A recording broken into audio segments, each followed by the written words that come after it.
O Paulo falou uma outra situação, né, que Cristo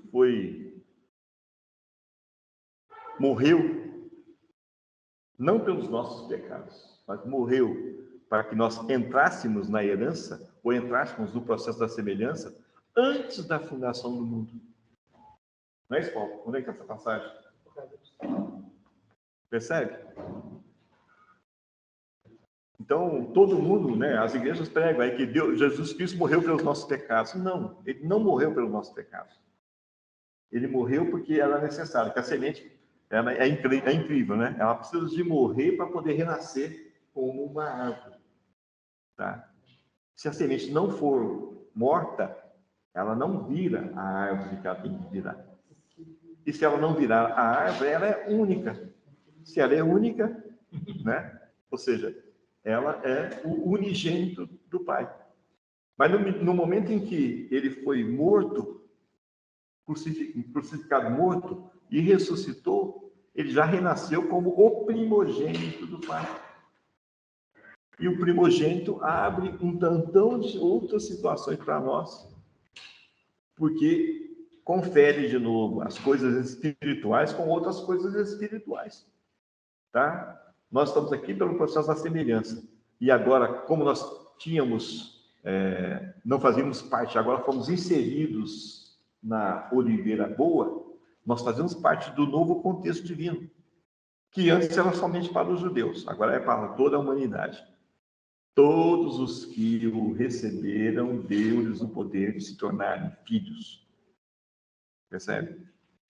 Então, quando eu me vi gentio, quando eu me vi que o gentio está recebendo antes dos judeus, que eram os detentores da promessa, quando eu me vi que o trabalhador que foi escolhido na última hora para trabalhar foi o primeiro a receber o pagamento, né? É tudo injustiças humanas, né?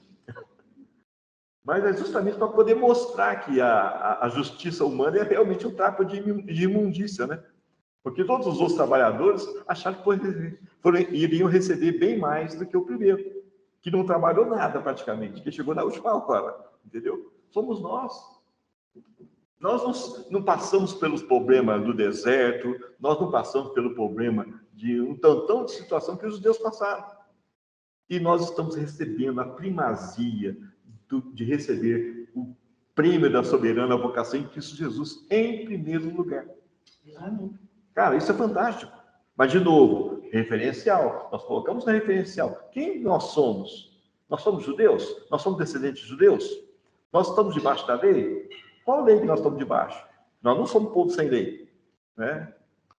Qual é o sacerdócio que nós estamos fazendo? Tudo isso são referenciais que nós estamos colocando dentro da nossa existência, dentro do nosso convívio, para nos referenciar onde eu me encontro. Ah, eu sou gentio, eu tenho a revelação de Cristo Jesus, tudo eu posso nele, eu sou mais do que vencedor nele, nada me será impossível porque ele está em mim. Percebe? Olha bem o tantão de situação que nós nos colocamos dentro quando a gente viu que nós éramos os cachorrinhos, segundo os judeus. Entendeu? E que cachorrinhos abençoados que nós somos, viu, meu irmão? Devemos amar muitos judeus, apesar de tudo. Mas aquele detalhe, irmã, realmente, mas eu não quero amar os judeus, eu quero amar Cristo. Percebe? Porque o que eles desprezaram, para mim, é a coisa mais importante da minha vida. Percebe? Agora, o que vai acontecer? Né? Quando é que vai ser implantado o reino de Cristo? Alguém sabe me dizer alguma referência da implantação do reino de Cristo? Tem pessoas ousadas no nosso meio que já falam que o reino já existe. Percebe? Só que tem referências que eu coloco e, com muita prudência, eu me meço pela referência. Então, fala-se que o reino de Cristo Jesus vai ser implantado quando houver a manifestação da plenitude dos gentios. Nós podemos falar que existe uma plenitude manifesta que crê que Cristo Jesus é o Senhor dos senhores e Rei dos reis? Não. Então, ainda não. Pode estar acontecendo o reino de Cristo para você, que crê dessa forma. Mas para o mundo ainda não está implantado o reino de Cristo Jesus, porque a plenitude dos gentios ainda não se manifestou. Quantos milhões ou bilhões de pessoas que ainda não sabem da existência de Cristo Jesus? Ou que se sabem, não se converteram a Ele. E se não se converteram a Ele,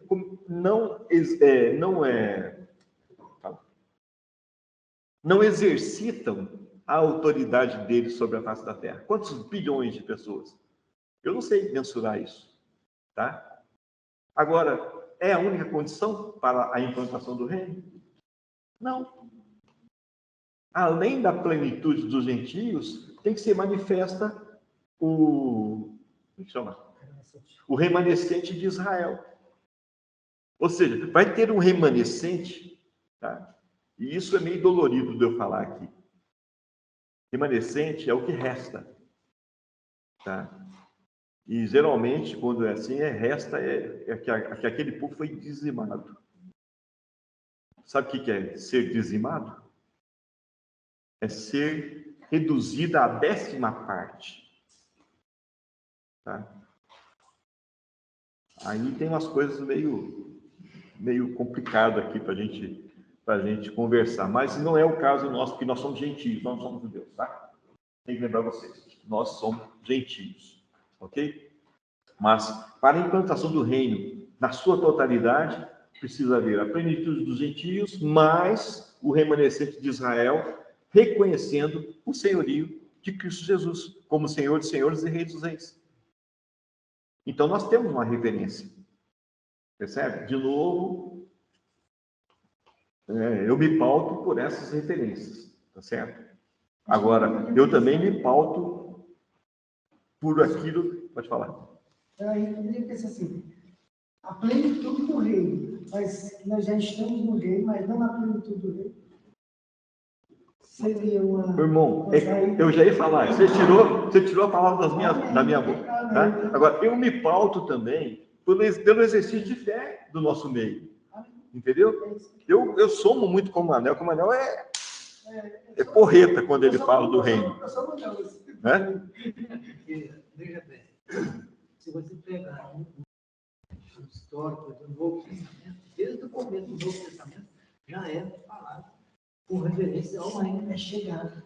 Primeiro veio o profeta profetizando, abrindo o caminho. Depois vem, então, Jesus, como falei aqui, essas coisas de manhã, foi ótimo. Fala, ó, o reino está próximo. Depois ele vai para que o reino é chegado. Desde a sua manifestação, já entra os indícios, digamos assim, do reino dele. Sim. Agora, nele, eu estou me apropriando desse reino, sim. Claro. Sem dúvida. Claro. E pode ter referência, pode não ter referência. Eu tenho que acreditar. O primeiro ponto básico para nós é crer, que é o reino do Pai. Não está acontecendo na íntegra, mas está acontecendo dentro do reino da sua vida. E está acontecendo na íntegra para você. Amém por isso, Manel. É exatamente isso. É a minha outra referência também.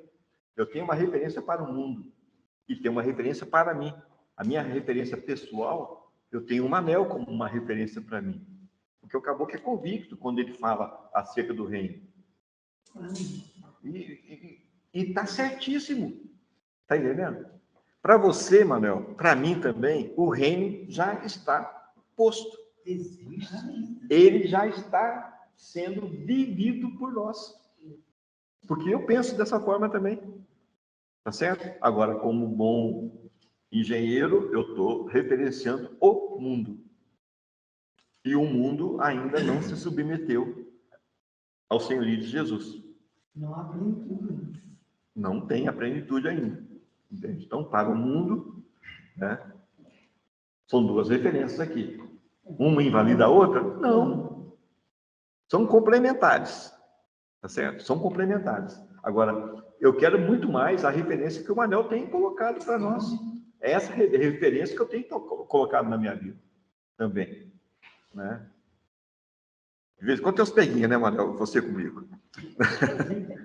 Mas, caramba, esses peguinhos são salutares, porque realmente me faz pensar. Não, peraí, tá certo? Não, tá errado? Não, não, tá. Como é que é? Ou seja, de novo, é uma referência dentro da outra referência. Percebe? E eu tenho vivido essa experiência de ter a convicção de que já estou dentro do reino do Filho do seu amor. Entende? Que é Cristo Jesus. Eu faço parte desse reino já. Eu exercito, eu sou governado por Cristo, por opção. Eu já me coloquei diante dele. O Senhor da minha vida és tu. Você já verbalizou isso, né? Eu não estou sozinho nessa situação, tá certo? Agora, eu tenho verbalizado agora com uma consciência maior. Qual é a consciência maior? Da minha referência, dos meus irmãos, dos meus amados, entendeu? E para o mundo, eu tenho visto que nós temos ainda um propósito tremendo, espiritualmente falando. Nós temos que levar essa visão para o mundo. Mas como? Vou começar a pregar? Não, eu vou simplesmente viver Cristo. O mundo jaz no maligno, mas também jaz nas trevas. Percebe? Então, uma velhinha pequenininha que você sai aí numa noite extremamente escura, é uma referência tremenda. Todo mundo que está à volta daquela vela vê a vela, percebe? É o que nós estamos fazendo.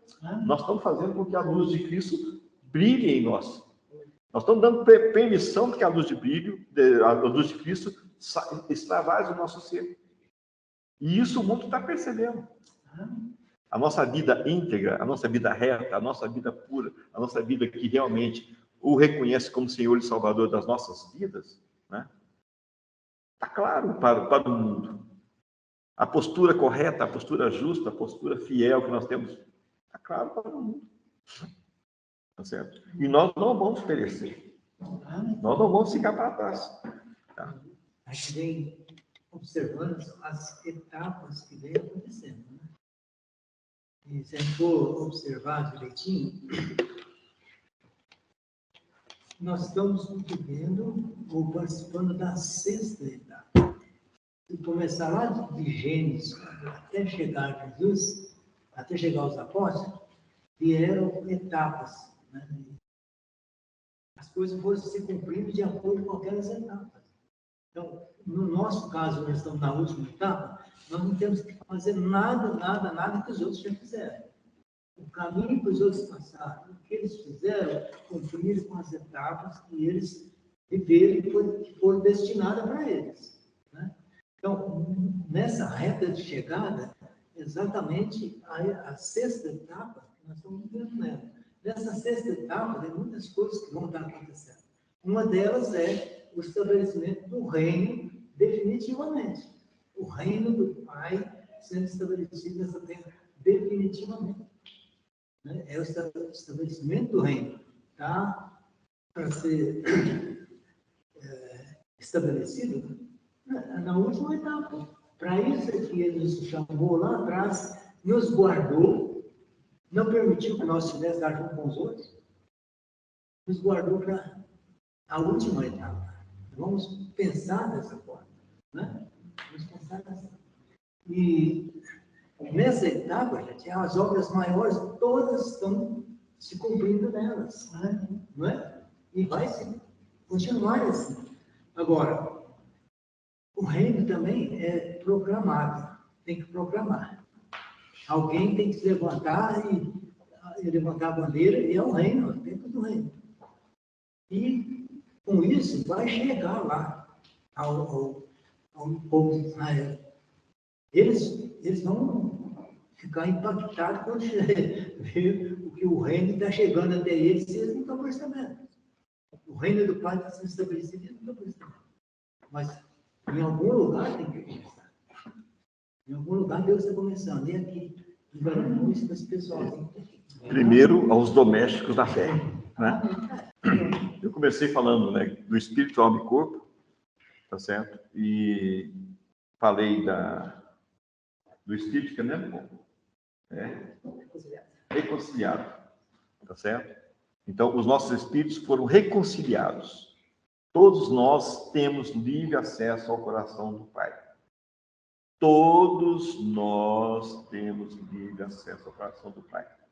Agora, o que é que nos diferencia, então, de determinado tipo de homem ou determinado tipo de mulher para o nosso momento aqui agora? Tá? O que é que nós estamos fazendo de diferente que nos leva a essa postura de fé tremenda que a gente está fazendo aqui?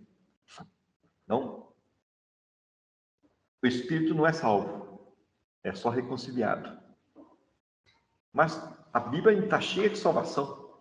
Salvação para cá, salvação para lá e tal, tal, tal, tal. Eu gostaria de abrir com vocês de ler 1 Pedro.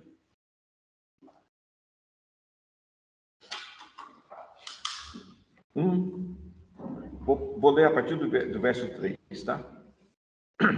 Bendito seja o Deus e Pai de nosso Senhor Jesus Cristo, que, segundo a sua grande misericórdia, nos gerou de novo para uma viva esperança, pela ressurreição de Jesus Cristo dentre os mortos, para uma herança incorruptível, incontaminável, e que se não pode murchar, guardada nos céus para vós, que, mediante a fé, estáis guardados na virtude de Deus para a salvação, já prestes para se revelar no último tempo, em que vós grandemente vos alegrais, ainda que agora importa, sendo necessário, que estejais por um pouco contristados com várias tentações, para que a prova da vossa fé, muito mais preciosa do que o ouro que perece e é provado pelo fogo, se ache em louvor, honra e glória na revelação de Jesus Cristo, ao qual não o havendo visto, há mais, no qual não o vendo agora, mas crendo, vos alegrais com gozo inefável e glorioso, alcançando o fim da vossa fé, a salvação das vossas almas. Olha bem, o espírito reconciliado, mas a sua alma é salva. Então está aqui o motivo pelo qual existe sim a salvação, tá? Agora, continuando no verso 10. Cuja salvação inquiriram e trataram diligentemente os profetas que profetizaram da graça que vos foi dada, indagando que tempo, ora bem, qual a referência, qual tempo, ou que ocasião de tempo o Espírito de Cristo que estava neles indicava anteriormente, testificando os sofrimentos que a Cristo haviam de vir, e a glória que se lhes havia de seguir, aos quais foi revelado que, não para eles mesmos, mas para nós, tá? Eles ministravam essas coisas, que agora vos foram anunciadas por aqueles que, pelo Espírito Santo enviado do céu, vos pregaram o Evangelho, para as quais coisas os anjos desejam bem atentar. Ou seja, para os profetas de antigamente, eles sabiam que não era para eles. Eles estavam profetizando a nosso respeito. Para os apóstolos, eles sabiam que não era para eles. Eles estavam preparando o caminho para nós. Agora, para você que está aqui escutando essa palavra, está aqui comungando, é para você. Percebe? Então, você tem agora a condição de exercitar pela fé, né?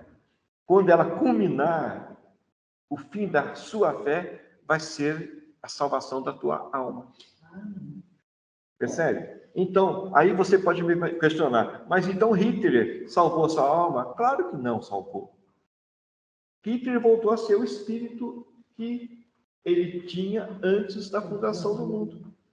Ele voltou a ser aquele ser espiritual que comungava com o El Elyon antes da fundação do mundo. Então, ele vai ficar agora eternamente diante do Pai. E você pode passar eternamente no Pai. É diferente. Você estar diante do Pai é uma coisa. Você ter o Pai em você é outra completamente diferente. Porque isso é condizente com o nosso momento. E essa salvação da tua alma é justamente isso. É a propiciação para que Cristo habite em você. É o teu revestimento pleno da tua corruptibilidade.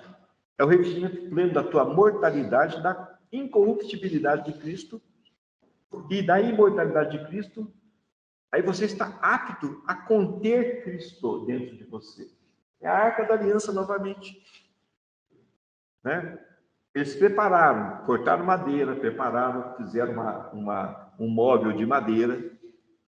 Já continha a presença de Deus? Não. Revestido de ouro precioso, ouro refinado, já continha a presença de Deus? Não. Quando eles consagraram aquele artefato de madeira revestido de ouro como o habitáculo divino, aí sim a presença de Deus estava dentro daquele habitáculo, daquele receptáculo, daquele móvel, vamos colocar assim. Percebe? Aí virou realmente a Arca da Aliança. Deus mostrando a sua presença junto com os homens. Tá certo? E isso, tá, é muito forte, porque é exatamente isso que o Pai está fazendo. Enquanto Jesus Cristo te reveste, né? Enquanto Cristo Jesus te reveste, você contém Cristo Jesus.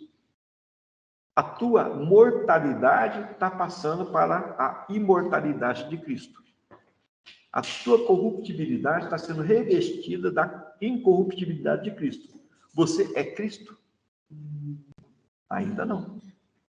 Agora, quando você consagra a sua vida para Cristo, e está revestido da natureza de Cristo, a tua corrupção já não é mais a corrupção que é vista, e sim a incorruptibilidade de Cristo que te reveste, e a tua mortalidade já não é mais vista pelos homens, e sim a imortalidade de Cristo que está também te revestindo, aí você já não é mais você. Aí você agora é o receptáculo consagrado e que contém Cristo. Aí culmina-se, Cristo em vós, né? Já não é mais esperança, meu irmão. Aí realmente é o estabelecimento da glória dele em você, tá? Aí vou de mais uma vez, né? Tem 3 festas principais: a festa da Páscoa, né? A libertação do cativeiro do Egito, né? Cristo morreu, o Cordeiro Pascal, ele fez essa tua libertação do pecado,